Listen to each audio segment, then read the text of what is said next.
J'aimerais remercier Pasteur Claude pour son appui, son soutien depuis le tout début dans le ministère jusqu'à aujourd'hui. Il est mon mentor. Merci aussi à Chantal, son épouse, qui sont des amis à Luc et moi depuis 25 ans. C'est un plaisir d'œuvrer ensemble. Et j'en profite, c'est rare que j'ai l'occasion de le faire, remercier Jocelyn Olivier, Guylaine, son épouse, qui sont aussi des amis depuis 25 ans. Et je dois vous avouer, pour voyager, c'est très rare qu'on réussisse à maintenir une équipe de vieux routiers comme ça qui tient la route encore pour voir le royaume de Dieu avancer. Alors, merci beaucoup d'être là. Merci, Pasteur Claude. Et le titre de mon message ce matin, c'est « Le Dieu qui agit dans l'attente ». Dans l'attente. Et juste vous dire, oh my, Pasteur Stéphanie, ce matin, en cette journée de fête des mères, j'aurais voulu que tu nous parles du Dieu qui fait des miracles, de l'impossible, du Dieu qui répond à toutes nos prières en ce moment. Mais le titre va être « Le Dieu qui agit dans l'attente ». Histoire de vous torturer un peu plus, qu'est-ce que ça veut dire « attendre » ? Le mot « attendre » veut dire rester longtemps, dites avec moi, dites-le encore, ça fait du bien, longtemps, jusqu'à ce que quelque chose se produise, ça veut dire patienter. Alphonse de Lamertime est un poète, un romancier, un dramaturge du 18e siècle. Et lui, il a écrit sur la patience, il a dit « La patience est la vertu du juste ». Est-ce qu'il y a des justes dans ce lieu? Donne un coup de poing à gauche. Demande-lui à ton voisin, ta voisine, est-ce que tu es vertueux? Ça veut dire, est-ce que tu es patient? Toi, es-tu vertueux? Alors, qu'est-ce que c'est? Il dit, la patience, c'est la vertu du juste. Et Giacomo Leopardi a ajouté, lui aussi est un auteur italien, cette fois-ci au 18e siècle. C'est beau, il a écrit, la patience est la plus héroïque des vertus, précisément parce qu'elle n'a pas la moindre apparence d'héroïsme. Et je me disais, wow, c'est quand même beau. Mais plus je regardais ça, je me disais, pourquoi ils peuvent qualifier la patience de vertu quelque chose d'héroïque? Parce que ces deux gars-là ont vécu au 18e siècle. Ils n'ont pas vécu au 21e siècle où tout va rapidement, n'est-ce pas? Au 21e siècle, c'est difficile d'être patient. Et Joyce Meyer, elle, a écrit, « La patience n'est pas simplement la capacité d'attendre, c'est la manière de se comporter lorsque nous attendons. » Et ça fait encore plus mal. Parce que si je te posais la question ce matin, comment te comportes-tu quand tu attends quelque chose? Et si je suis honnête avec vous, moi, je ne suis pas patiente. J'ai beaucoup de vertus, mais je n'ai pas cette vertu-là. Et les gens qui me connaissent bien, Mylène qui a travaillé avec moi, qui a voyagé avec moi, elle vous confirmerait, et mon mari aussi, moi, il faut que tout se passe vite. Est-ce qu'il y a des gens comme moi dans ce lieu? Je fais tout vite. La cuisine vite, l'épicerie vite, tout est vite. Et à chaque mardi matin, quand j'arrive au bureau, souvent, je devrais dire souvent, je passe par le Tim Hortons qui est juste ici à côté de l'église. Et puis, cette semaine, alors que je me préparais dans ce message, j'ai fait exactement la même chose. Je suis allée à la commande à l'auto pour, et je dirais, le drive pour nos amis français qui écoutent. Et là, je suis à la commande à l'auto et je vois qu'il y a quelques voitures. Alors là, moi, je me dis en moi-même, ça devrait aller vite. Mais vous savez, c'est le genre de matin où il n'y a rien qui bougeait.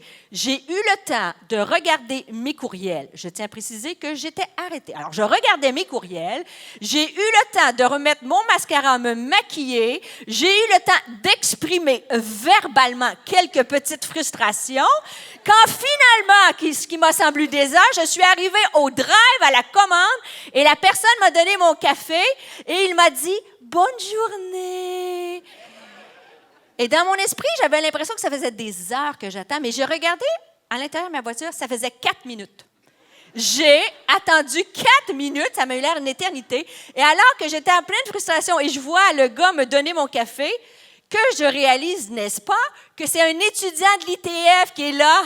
Et là, je dis, bonjour, bonne journée, merci, Pasteur Stéphanie. Et là, j'avais l'air vraiment, et il me dit, Stéphanie, toi, tout est vite. Et on rit, mais je ne sais pas comment vous réagissez lorsque vous attendez pour des petites choses, mais c'est encore plus important, comment réagis-tu lorsque tu attends des choses importantes? Lorsque tu attends peut-être un emploi, tu es à la recherche d'un emploi dans celui. Peut-être que tu es étudiant, c'est la fin de la session, tu es en attente, tu as hâte de terminer, soit le cégep, l'université. Tu es en attente de quelque chose. Est-ce qu'il y a des célibataires dans ce lieu? À main haute, exprimez-vous à main haute, vraiment qu'on puisse, voyez, visualiser hommes et femmes célibataires dans ce lieu. J'arrête quelques secondes, ça va, c'est réglé. Peut-être que tu es célibataire dans ce lieu et tu es en attente de te marier. Peut-être que, comme Pasteur Claude le dit, tu es une femme dans ce lieu, tu espères être une maman bientôt, tu es en l'attente d'avoir un enfant. Peut-être que tu es une maman dans ce lieu, tu es en attente de voir tes enfants fonctionnels et heureux. Peut-être que tu es une maman et un papa dans ce lieu, tu es en attente de voir tes enfants partir de la maison. Il y a toutes sortes d'attentes qui prennent place. Et peut-être que tu es dans l'attente de voir quelqu'un, quelqu'un qui est cher, le salut, venir dans ta maison pour ton mari, tes enfants peut-être, de voir quelqu'un qui s'est éloigné de Dieu, revenir à Dieu. Peut-être que tu es dans l'attente d'un rêve, tu es dans l'attente d'une promesse qui tarde à venir. Comment réagis-tu dans cette attente-là? Et souvent, lorsqu'on attend, il y a des questions qu'on attend longtemps, on se pose des questions, certaines questions, et il y a des questions qu'on se pose, juste vous dire, ces questions-là, on se les a toutes posées, mais elles sont inutiles, fausses et non constructives. Par exemple, souvent, lorsqu'on attend, on va dire, mais qu'est-ce que j'ai fait de mal pour que Dieu ne réponde pas à mes prières? Vous êtes-vous déjà posé la question, mais écoutez, moi, qu'est-ce que j'ai fait? Pourquoi Dieu répond à elle ou à lui? Et pas moi, qu'est-ce que j'ai fait de mal? Est-ce que Dieu, pourquoi, peut-être que Dieu ne m'aime pas assez pour répondre maintenant à ma prière. Peut-être que je ne mérite pas que Dieu réponde à ma prière. Et même, j'irai plus loin, et ça c'est entre vous et Dieu, des fois sans que personne ne le sait, peut-être qu'on peut dire même, peut-être que Dieu n'est pas capable de répondre à ma prière, peut-être à cette promesse-là, peut-être que c'est trop grand pour lui. Et pourtant, j'aimerais vous montrer que se poser ces questions-là qui sont fausses sont inutiles. J'aimerais ce matin qu'on puisse regarder ensemble comment, dans l'attente, Dieu est en train de travailler. Pendant que tu as l'impression d'attendre, Dieu n'est pas immobile, mais il est en action. L'attente, c'est dans l'attente que Dieu nous façonne et fait de nous une meilleure version de nous-mêmes si on le laisse agir. Comment réagis-tu dans l'attente? Alors, ce matin, on va regarder à la vie d'une femme que j'aime beaucoup, qui est Sarah et Abraham. On va regarder comment, vous savez, Abraham est le père de la foi. Pourquoi? Parce qu'il a attendu pendant 25 ans la réalisation d'une promesse. 25 ans. Alors, donne un coup de coude à droite et à gauche. Dis, j'espère que ça ne sera pas aussi long dans mon cas. J'espère que ça ne sera pas aussi long dans mon cas. Mais on va voir à travers ces deux personnages-là, particulièrement à travers Sarah, comment Dieu a agi alors qu'ils étaient dans l'attente d'une promesse. Quelle est cette promesse-là? La promesse est dans Genèse chapitre 12, versets 1 à 4. Et l'Éternel va dire à Abraham, « Quitte ton pays, ta patrie, ta famille, et va dans le pays que je te montrerai. Je ferai de toi une grande nation, je te bénirai, je rendrai ton nom grand et tu seras une source de bénédiction. » Et c'est fascinant parce que lorsqu'on regarde cette promesse-là, Dieu va leur dire, quitte ton pays où tu es. Ils sont à Ur en Chaldée. Il va dire, va-t'en dans un pays où là, je vais exaucer ma promesse. J'aimerais bien tourner la page qui a suivi puis dire, et finalement, Abraham est arrivé avec Sarah en Canaan. Ils eurent beaucoup d'enfants, fin, et l'histoire se termine là. Dites amen avec moi. Il me semble que ce serait une belle histoire. Mais non! Dieu choisit de les accompagner sur un long pèlerinage, sur un chemin. Et à travers ce chemin-là, comme je dis, ils vont partir de Ur en Chaldée. Ils vont marcher jusqu'à Haran ou Charan. Et imaginez quand je dis un long pèlerinage, ils marchaient à pied avec des tentes, avec des chameaux, tout ça. Et ils ont marché pendant 900 kilomètres. Et rendu à Charan, 900 kilomètres plus tard, ils n'étaient qu'à mi-chemin de la réalisation de la promesse.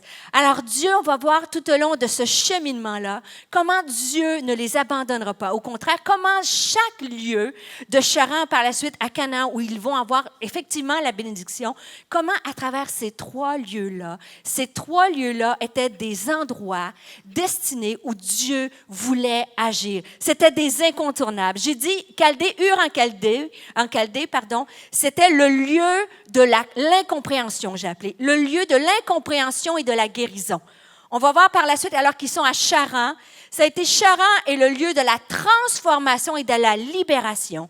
Et finalement, ils vont faire un petit détour en Égypte, mais ils vont aller à Canaan, et le Canaan est le lieu de la révélation et de la bénédiction. J'ai dit Chaldée, le lieu de l'incompréhension et de la guérison. Rappelez-vous, je viens de vous dire il y a quelques instants, que Dieu a donné une promesse à Abraham. Par le fait même, la promesse impliquait Sarah, sa femme, parce qu'elle père d'une multitude de nations. Évidemment, c'est Sarah qui devait devenir enceinte et accoucher d'un enfant. Et c'est fascinant parce que lorsque cette promesse est donnée là, si on regarde là, en Genèse 11, versets 29 à 30, la première chose qui est dite à propos de Saraï, la femme d'Abraham, c'est celle-ci. La femme d'Abraham se nommait Saraï. Saraï était stérile, elle n'avait point d'enfant. Ça éveille rien vous, ça? Dieu donne une promesse disant à un couple qu'elle allait être le père d'une grande nation, mais son choix pour réaliser cette promesse-là s'arrête sur une fille qui est stérile. Avouez que c'est Dieu aime les choses compliquées. Et ça aurait été beaucoup plus simple dans l'histoire que Sarah soit fertile et qu'ils font ce qu'ils ont à faire et finalement, il serait devenu père d'une nation. Quand je me suis commencé à réaliser, c'est fou parce que la première chose qu'on dit de Sarah, c'est qu'elle est stérile. Et encore aujourd'hui, une femme stérile, c'est difficile, c'est impitoyable, c'est un mot qui est dur pour une femme de ne pas être capable d'enfanter, de donner la vie. Et c'est triste. Puis en plus, à l'époque encore, il y avait encore plus une connotation qui était dure parce que le rôle de la femme à cette époque-là, c'était d'enfanter. Et donner particulièrement des fils des héritiers. Donc, son rôle, déjà, Sarah, son rôle était d'enfanter, n'était pas capable. Et par la suite, Sarah, lorsqu'on regarde, on étudie les coutumes de l'époque, la valeur d'une femme était reliée à sa capacité de donner un enfant. Sa valeur, l'amour de son mari était relié à sa capacité de donner la vie. Et même dans la société, une femme qui était stérile, c'est une femme sans valeur, méprisée, rejetée, Et en plus, il y a une connotation encore plus grande, c'est que la fertilité est associée à la bénédiction et l'infertilité est associée à la malédiction. Et quand tu regardes, tu te dis, mais c'est quand même incroyable. Pourquoi Dieu, tu pars de quelqu'un qui est stérile pour donner une des plus grandes promesses de l'humanité? La révélation que Dieu m'a mise sur mon cœur, c'est que peu importe l'état de ta situation, peu importe ta stérilité, parce que nous avons tous, à quelque part, un coin dans notre cœur ou dans notre âme qui est stérile, ou que lorsqu'on est en attente d'une promesse, la vie est absente. Et j'étais fascinée parce que ce simple passage nous montre la grandeur et la puissance de Dieu. La réalisation des promesses de Dieu, mes amis, ce matin, ne repose en aucun cas sur ta stérilité ou sur la honte que cela peut engendrer. Sarah, être stérile, était une source de honte. Et peut-être ce matin, tu es venu avec dans ton cœur un endroit, personne ne sait, c'est entre toi et Dieu, quelque chose qui est stérile, quelque chose que tu as honte. Et même des fois, comme parents, on peut avoir honte de notre famille, honte de nos enfants, honte, une situation dans notre vie qui est sans vie. Peut-être tu es venu comme quelque chose qui est mort, du doute, de ne pas croire que Dieu a la capacité de le faire. Mais la bonne nouvelle ce matin, c'est que Dieu va utiliser une femme infertile pour donner naissance à une nation qui sera une source de bénédiction. Peu importe ta situation ce matin, Peu importe ce que tu traverses, il est le Dieu de l'impossible. Et la réalisation de la promesse ne dépend pas sur ta condition, mais il dépend sur qui tu es. Et le domaine où Saraï expérimente la honte la plus puissante, la souffrance la plus amère, fait l'objet de la promesse divine la plus folle et la plus impossible. J'ai écrit, Dieu est capable de redonner la vie non seulement à un ventre stérile, mais aussi à un cœur mort. La première étape de Ur en Chaldée, le point de Dieu, pourquoi Dieu a agi là, parce que Dieu savait que la bénédiction allait venir, il savait qu'Abraham et Sarah donneraient naissance à un fils, mais le passage de départ de Ur en Chaldée, c'est que Dieu voulait guérir la honte et redonner l'identité de cette femme. Amen? Et Dieu, ce matin, veut te dire la même chose, te redonner son identité. Tu es un enfant de Dieu, tu es aimé. Et peu importe ta stérilité, Dieu est capable d'accomplir la promesse, ses promesses dans ta vie ce matin. Êtes-vous avec moi? Ur en Chaldée, Dieu a agi en guérissant le cœur avant le corps de cette femme. La deuxième étape, ils sont partis de Ur en Chaldée, je vous ai dit, ils ont marché 900 kilomètres. Et là, la Bible nous dit qu'ils se sont arrêtés à Charan ou Haran.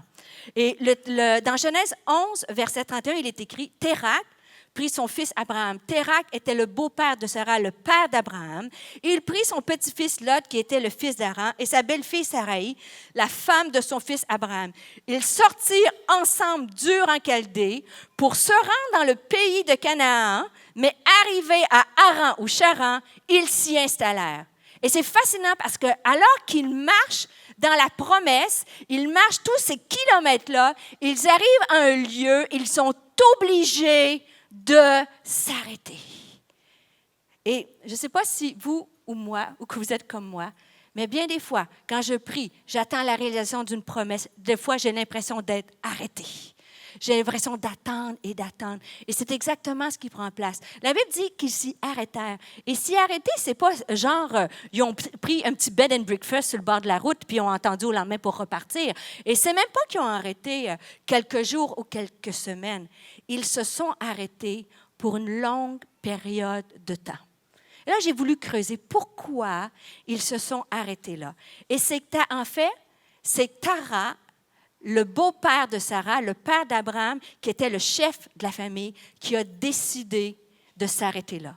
Et des fois, quand on est arrêté dans l'accomplissement d'une promesse, ce n'est pas toujours de notre faute.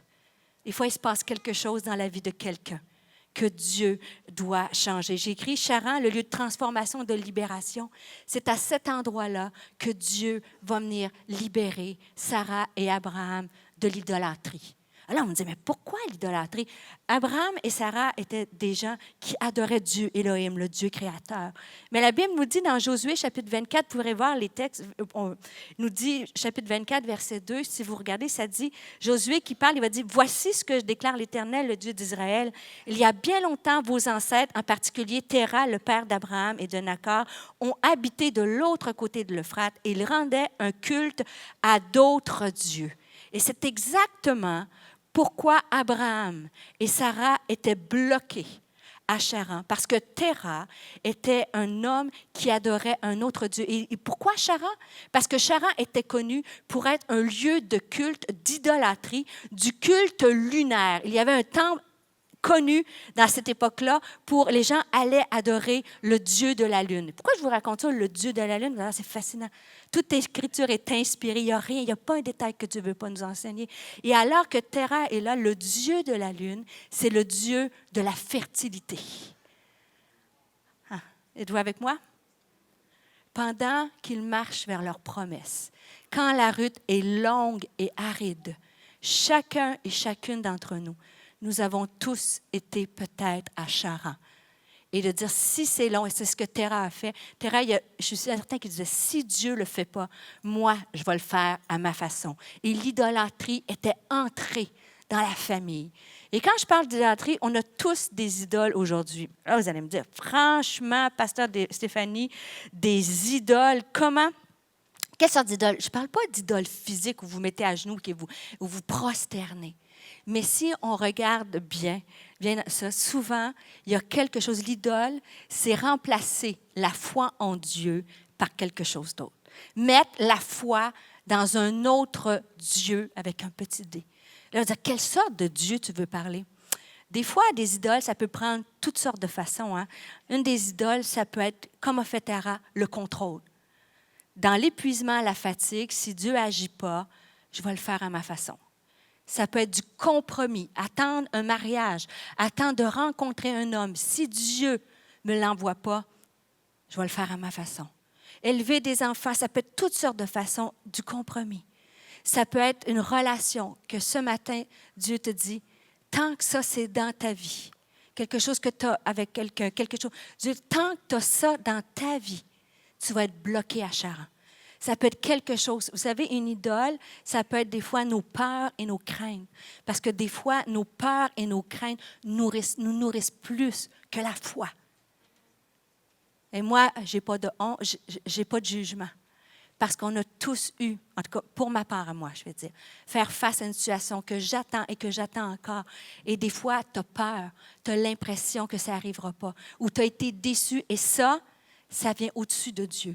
Et sans vous offusquer, ça s'appelle une idole. C'est-à-dire que ce n'est plus Dieu qui règne sur ta vie. Et Charan, le lieu de la transformation et de la libération, il a fallu que quelque chose meure pour qu'il puisse quitter ce pays. Il a fallu qu'une situation arrête, qu'une muraille qui tombe. Et la Bible nous dit dans Genèse 11, versets 31-32, c'est ce que ça dit. Terah vécut 205 ans, puis il mourut à Charan. Lorsque Terah, qui avait fait entrer l'idolâtrie dans cette famille-là, est mort, Dieu est revenu et a rappelé sa promesse à Abraham. Est-ce que tout de suite, chapitre 11, ça se termine comme ça, et chapitre 12, ce qui s'en vient, le texte nous dit, l'Éternel dit à Abraham, il réitère sa promesse, va, quitte ton pays, je t'indiquerai, je ferai de toi l'ancêtre d'une grande nation. Et regardez ce qu'il dit. Une fois que l'idolâtrie est sortie, il a dit, je te bénirai, je ferai de toi un homme important et tu deviendras une source de bénédiction pour d'autres. Je bénirai ceux qui te béniront et je maudirai ceux qui t'outrageront. Tous les peuples de la terre seront bénis en toi. Et je veux t'encourager ce matin. Dieu est ici, comme il l'a fait pour Sarah, comme il l'a fait. Il y a des idoles que tu ne te sens peut-être pas capable de sortir de ta vie. Mais Dieu est capable, dans le lieu de Charan, de venir te libérer et de venir te transformer pour te dire que sa promesse va arriver à son terme parce qu'il est celui qui est le Tout-Puissant. Amen. Est-ce que vous le croyez dans ce lieu que Dieu est capable de faire tomber les pires craintes, les pires peurs, les pires doutes, les pires contrôles parce qu'il veut t'emmener de Charan en Canaan, le dernier lieu qu'ils ont visité. Ils sont partis de Charan, ils ont marché jusqu'à Canaan. Et rendus à Canaan, bien sûr, ils vont arriver là. Et Dieu, c'est fascinant parce qu'il va se révéler d'une façon qui est juste extraordinaire et d'une façon qui est juste sa pure grâce. Sarah, ça fait des années avec Abraham qu'ils attendent. Dieu les a transformés, libérés, guéris. Mais ils attendent encore la promesse de Dieu. Et comme Sarah, elle a fait un peu comme son beau-père, mais d'une façon différente. Il y a une espèce de parenthèse dans cette histoire-là où que Sarah, elle est dégoûtée, elle n'en peut plus d'attendre. Et vous connaissez pour la plupart d'entre vous l'histoire, c'est qu'elle dit, il faut absolument qu'Abraham ait une descendance. Et à cette époque-là, c'était une coutume, bien sûr, qui n'est plus actuelle aujourd'hui, mais elle a pris sa servante, elle est allée la donner à son mari, puis elle a dit, c'est par cette femme-là que la promesse de Dieu va arriver. Je veux t'encourager que quand Dieu te fait une promesse, il ne l'accomplit pas ni à droite ni à gauche de toutes sortes de façons. Il l'accomplit à travers de la façon dont il dit qu'il va le faire. Et lorsqu'elle arrive et finalement, elle subit les contre-coups de ce geste-là, elle est méprisée. Et là, entre vous et moi, comment pensez-vous que Dieu va réagir? Alors, l'histoire se termine, et quand vous le lirez dans Genèse chapitre 16, et quand vous arrivez dans Genèse 17, la suite du pèlerinage, savez-vous qu'est-ce que Dieu va dire à Abraham, à Sarah, une fois qu'elle a joué toutes ses cartes, puis elle a essayé d'accomplir par elle-même? Il va leur dire, Dieu dans Genèse chapitre 17, verset 15 à 16, il va dire, Dieu dit à Abraham, tu ne donneras plus à Saraï, ta femme, le nom de Saraï, mais son nom sera Sarah. Je la bénirai et je te donnerai d'elle un fils. Je la bénirai et elle deviendra des nations, des rois, des peuples sortiront d'elle. Là, vous êtes assis ici ce dimanche de la fête des mères, tu dis, Stéphanie, je l'ai lu 25 fois. Moi aussi, je l'ai lu des dizaines de fois. Mais là, imaginez, alors qu'elle a essayé par ses propres forces, Dieu ne vient pas la condamner. Il dit, Dieu va venir, il va dire, Dieu dit à Abraham. Et Dieu, pour vous, Dieu dit à Abraham, c'est le Dieu que vous connaissez. Mais eux, à cette époque-là, Dieu, le nom qu'on donnait à Dieu, c'était Elohim, Dieu tout-puissant, Dieu créateur de l'univers. C'était ce Dieu Elohim-là. Et alors que Sarah est à son plus bas, la plus fautive, qu'elle n'a plus de cartes à jouer, Dieu va se révéler à Abraham, puis il va lui dire Dieu, non pas Elohim, mais il va dire Dieu El Shaddai. Et c'est la première fois dans la Bible que vous allez voir apparaître El Shaddai. Et le Dieu El Shaddai, c'est le terme en hébreu qui veut dire Dieu Tout-Puissant. Mais à travers tout le Pentateuque, c'est le terme qu'on va utiliser pour le Dieu qui est lié à une promesse de descendance. Alors qu'elle a fait tout par elle-même, Dieu, au lieu de la consoler, il va dire non, je suis El Shaddai, le Tout-Puissant, celui qui donne une descendance. Mais même le mot hébreu veut dire le Dieu qui est suffisant. C'est le Dieu qui te dit ce matin, n'essaye pas par toi-même, je suis El Shaddai, celui qui est suffisant pour te guérir, pour te donner la paix, pour te redonner la foi à travers les plus lentes promesses que tu attends aujourd'hui. Je suis El Shaddai, celui qui est suffisant. Et aussi, c'est merveilleux, comment la grâce de Dieu est bonne. C'est-à-dire qu'il va dire, en plus ta femme, elle s'appellera plus Sarah. Saraï, elle va s'appeler Sarah. Saviez-vous, encore là, qu'à cette époque-là, une femme, c'était absolument pas considérée, encore moins stérile. C'est la première fois dans la Bible que Dieu va changer le nom d'une femme. Il avait déjà changé le nom Abraham en Abraham avec un H. Abraham veut dire père élevé. Et Dieu a changé. Tu ne seras plus Abraham. Pour lui rappeler sa promesse, il va l'appeler Abraham avec un H. Il va dire, tu es le père d'une multitude de nations. Et lorsqu'il arrive à Saraï, Saraï, le mot veut dire ma princesse. C'était un mot charmant pour dire Saraï était la princesse d'Abraham. Mais là, Dieu va lui dire, je suis celui qui est suffisant.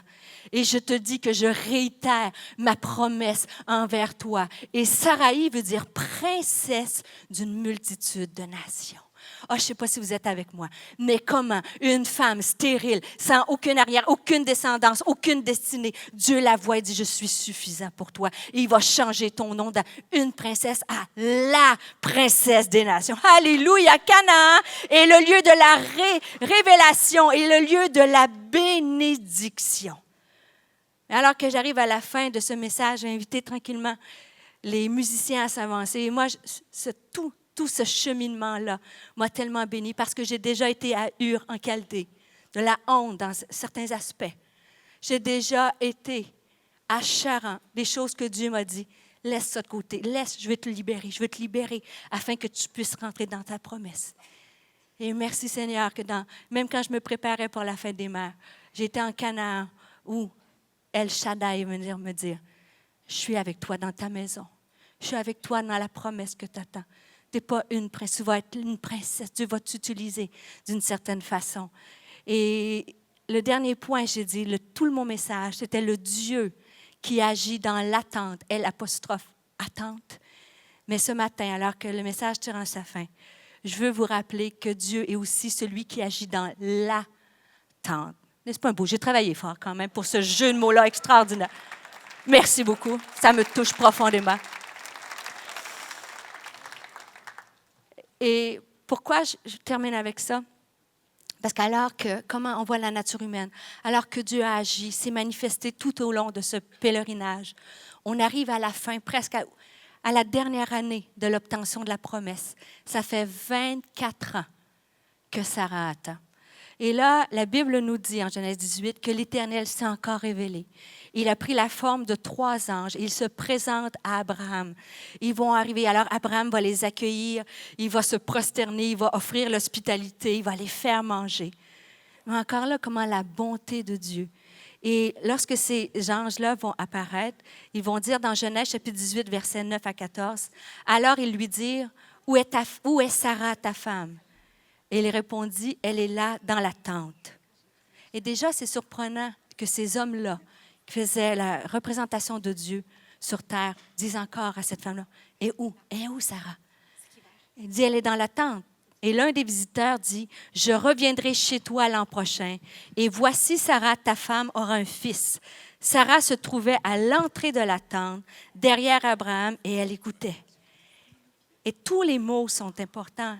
La Bible nous dit, elle se mit à rire en elle-même. Pas des gros rires, ha, ha, ha, un rire en elle-même. Mais ce n'était pas un rire de joie, vous imaginez.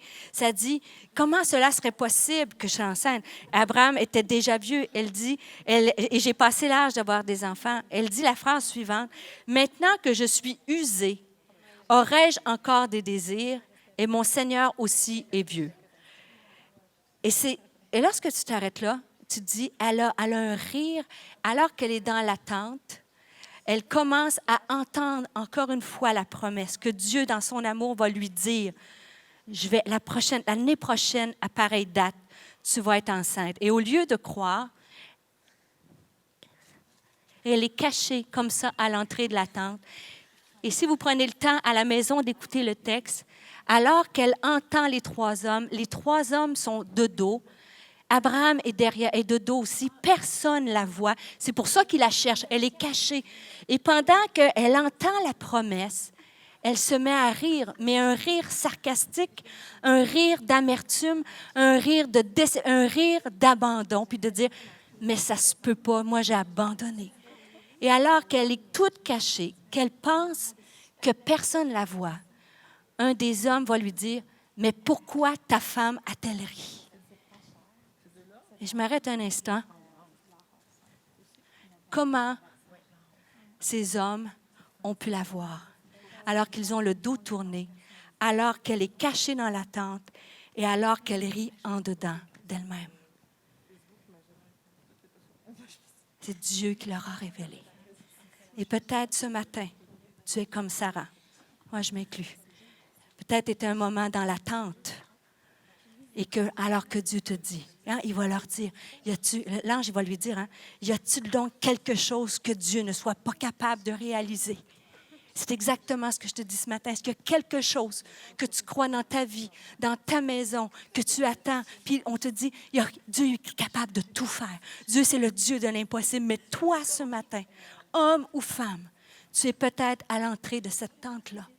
Et tu penses que personne ne te voit, que personne entend ton amertume, ta peine.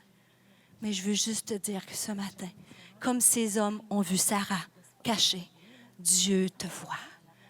Tu n'es pas invisible devant Dieu. Dieu ne te tourne pas le dos. Et Dieu te dit ce matin, pour ta maison, pour ton mariage, pour ta destinée, y a-t-il quelque chose que je ne suis pas capable d'accomplir dans ta vie? Saisis la promesse ce matin pour ta famille. Frères et sœurs, ce matin, saisis-toi. Il n'y a rien que Dieu ne peut pas accomplir dans ta vie. Alors que tu penses qu'il ne te voit pas, alors que tu penses qu'il n'agit pas, il est en train d'agir de Ur en Chaldée, de Charan jusqu'à Canaan pour réaliser sa promesse dans ta vie. Alléluia, fais comme Sarah, déclare-le. Et c'est exactement ce qui s'est passé. C'est exactement ce qui s'est passé là que le message tire à sa fin. Genèse 21. Et l'Éternel visita Sarah comme il avait dit. Et l'Éternel fit à Sarah comme il en avait parlé. Et Sarah conçut et enfanta à Abraham un fils dans sa vieillesse au temps fixé. Il y a un temps fixé. Les 25 ans ont servi à une transformation, une libération, une guérison. Mais au temps fixé, Dieu va agir comme il l'a promis. Dieu lui avait parlé. Et Abraham appela le nom de son fils qui lui était né. Il l'appela Isaac. Et savez-vous qu'est-ce que ça veut dire Isaac en hébreu? Ça veut dire rire. Rire. Et Sarah dit, Dieu m'a fait rire de joie. Le rire qu'elle avait dans la tente, c'est tsekak en hébreu. Et ce n'est pas du tout le même rire. Elle dit, Dieu m'a fait rire de joie. Tous ceux qui entendront parler d'Isaac riront avec moi. Elle ajouta, qui aurait pu dire Et c'est ma prière pour vous, pour moi, pour vos maisons, pour ma maison. Qui aurait pu dire que Dieu a agi?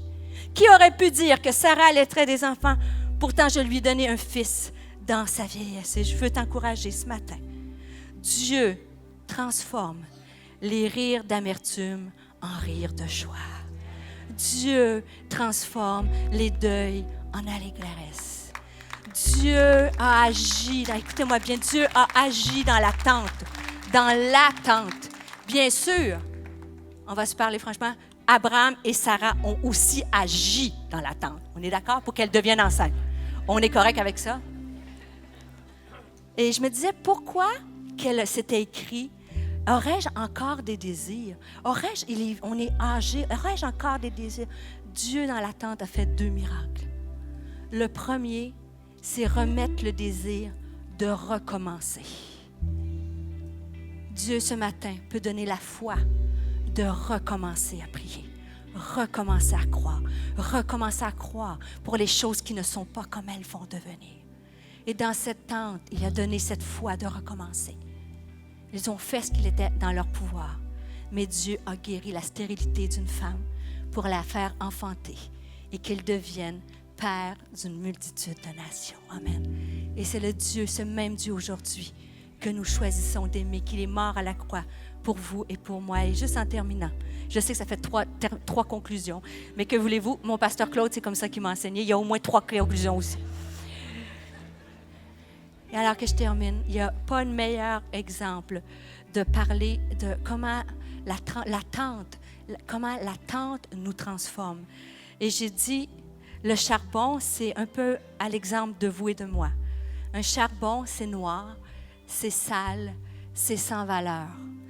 Un charbon, lorsqu'il est soumis aux températures élevées, lorsqu'il est soumis à la chaleur, pendant une longue période de temps, les lois de la nature, les lois naturelles vont faire que ce charbon-là, sous la pression, sous la chaleur, va se transformer en un diamant pur. Parole d'une chimiste, c'est le carbone du charbon est le même que le carbone du diamant. La seule chose qui le transforme, c'est la pression et la chaleur. Et c'est exactement, j'espère ce matin, vous avoir montré l'attente, la transformation, dans l'attente, la libération, dans l'attente, la guérison, dans l'attente, la révélation, afin de faire de vous et de moi un diamant. Et le racine du mot diamant, sa racine veut dire invincible. Dieu veut faire de vous des hommes et des femmes invincibles. Alléluia. Amen. Je sais qu'il reste juste quelques minutes et Mylène est là avec toute l'équipe. On va chanter il est le Dieu des miracles. Et j'aimerais demander à toutes les femmes dans ce lieu, pas juste les mères, à toutes les femmes, c'est mon privilège ce matin, de vous inviter rapidement. Levez-vous, vous êtes, venez en avant rapidement, qu'on puisse prendre un temps, juste quelques secondes. Dans quelques minutes, vous allez sortir de ce lieu. Il y a tout ce qu'il faut, il y a la zone VIP, il y a le photo booth. Mais je crois sincèrement que ce matin, Dieu veut redonner la foi. Peut-être que tu as Ur en Chaldée. Il veut venir enlever ta honte, la honte que tu as peut-être sur ta maison, la honte que tu as, la stérilité, un endroit de ton âme, de ton cœur qui est stérile. Il est ici, Ur en Chaldée, pour venir dans ton lieu d'incompréhension te donner la guérison. Tu es peut-être à Charan avec quelque chose que Dieu te dit, ça prend toute la place dans ma vie. Je veux être le roi, le maître de ta vie. Je veux que tu enlèves. Dieu veut enlever cette chose-là pour qu'il vienne remplacer, qu'il soit le Tout-Puissant sur le trône de ta vie. Peut-être qu'on peut partout s'avancer. En avant, qu'on aille aussi au centre, ici, il y a de la place pour tout le monde. Et peut-être que tu es dans l'attente et tu as besoin, le Dieu de la révélation, que ce matin, Dieu vienne dire à ton âme, je suis El Shaddai. Je suis, oui, créateur, tout-puissant, mais je suis le Dieu tout-puissant, mais le Dieu personnel, El Shaddai, qui est suffisant pour toi. Peut-être ce matin, tu es comme Sarah, caché dans la tente. Tu as l'impression que ton mari, tes enfants, Dieu, peut-être que tu as l'impression que personne ne te voit. Mais Dieu t'a vu, le Dieu de grâce est ici pour te redonner la vie.